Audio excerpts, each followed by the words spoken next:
Hi, this is Jason from Horrific Nightmares, and welcome back to Alternate Cuts. Now, this is the segment where Joe the Horror Man and myself pick a movie and talk about a different cut of the film that you may or may not know about. It could be a work print, it could be a director's cut, or an uncut version, like we have today. Today, we're going to be talking about Scream Uncut. Now, before I get into what's different about it, I wanted to thank Joe the Horror Man for actually making me a copy of Scream Uncut. And I'll get into where it came from and how long I've been looking for this. Now, this is a video disc or a laser disc, I'm sorry, a laser disc version that was put onto DVD so I could watch it. And I've seen Scream so many times that it's not really hard for me to pick out the differences. And there are about five in the film, although I think they're pretty cool. So I first came across this when I was talking with Joe. It was probably on the Super Slash Brothers. And we were talking about the Scream franchise. And he asked me if I had ever seen Scream Uncut. And I said no, because I hadn't. I didn't even know there was a Scream Uncut. And he explained to me that when Dimension first released the VHS, they accidentally, I don't know if this is true or not, but they accidentally put the uncut version on some of the tapes. Now, the regular cover of the VHS had this kind of cover to it, except for it was a little different. They did release it on some of those, although it's harder to find. Now, a way that you can find them is if you find one of the character covers for the VHS. They did a Courtney Cox one, a Drew Barrymore one, and a Nev Campbell one. I think those are the three, if I'm not mistaken. And I've been looking for them for quite some time. And when they used to be pretty plentiful around here, I haven't found one yet. And of course, they also released it on Laserdisc. Now I'm going to take you in order and talk about the differences a little bit. And because, like I said, there's only really five parts in the film that are different, but they're pretty cool. Now, in the beginning, where Casey is taking the phone call that starts out the film, which is, in my opinion, one of the very best intros in any scary movie,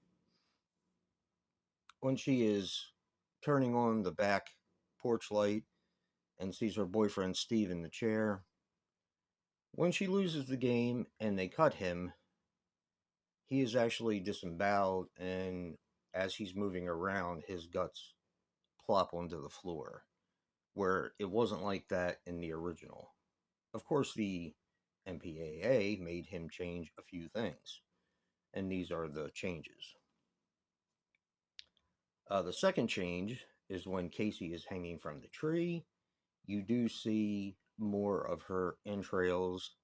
They don't cut away from it because the MPAA, they have certain guidelines, and it's silly. But you are actually able to see more of her entrails before they cut away. Now, that's the second change. The third change, it takes a while for it to happen, of course. And this is where Tatum is in the garage, or in the garage getting beers. And of course, she gets run up in the garage door opener. And they show an extra scene of her neck breaking. It's kind of like a close up from above. That's the third one. I actually like that. I think it's pretty cool. The fourth scene is Kenny, the cameraman for Gail Weathers, when they're out front of Stu Macher's house.